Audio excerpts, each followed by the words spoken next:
নমস্কার, রূপকথায় আপনাদের সবাইকে স্বাগত। আজকের বিষয়বস্তু কি সেটা আপনারা আগেই জেনে গেছেন, তাও দেখে নিন আজকের বিষয়বস্তুটি কি। তো যারা এই ধরনের একটা মানে এটা কি ডিজাইনটা কি? এটা হচ্ছে পিওর টার্কি কালেকশন, যেটা তুমি বলছিলে আমাদের পুরো গয়নাগুলো সোনার জল এবং গোল্ড ডাস্ট দিয়ে তৈরি। আচ্ছা। আর এটা হচ্ছে তোমার 4.5 মিলিগ্রাম রেশিও হয়, ওই রেশিও হিসেব করে এটাকে বানানো হয়। এটা তো খুব মানে একটা লং চেনের মধ্যে আসছে।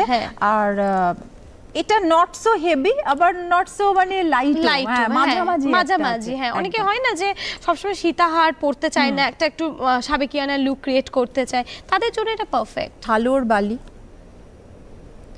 একটাতেই মানে একদম সেজে উঠবে মুখ, সাজ সমস্ত কিছু। এই গয়নাগুলো যদি আপনি খোলা, বেশিক্ষণ না, খোলা যদি আপনি এটাকে 4 ঘন্টা রেখে দেন, তাহলে দেখবেন পরের 4 ঘন্টায় গয়নাগুলো কালো হয়ে গেছে, অক্সিডাইজেশন হয়ে যাচ্ছে ওখানে। আচ্ছা, আমরা একটা প্যাকেট দিই, সালফার ফ্রি প্যাকেট, হোয়াইট কালারের থাকে। সেই প্যাকেটের ভেতরেই আপনাকে জুয়েলারিগুলোকে কিচ্ছু মেনটেন না। আমাদের অনেকে ভাবে তুলোর মধ্যে মুড়ে রাখবো, মুছে রাখবো, প্লিজ কিচ্ছু করার দরকার নেই। জাস্ট এই জুয়েলারিগুলো যেগুলো আপনারা পারচেজিং করবেন, এগুলো জাস্ট আপনি ওয়্যার করবেন, ওয়্যার করার পরে মোছারও প্রয়োজনে শুধু যে প্যাকেটটা আমরা দিই সেই প্যাকেটের ভেতরেই ভরে রাখতে হবে।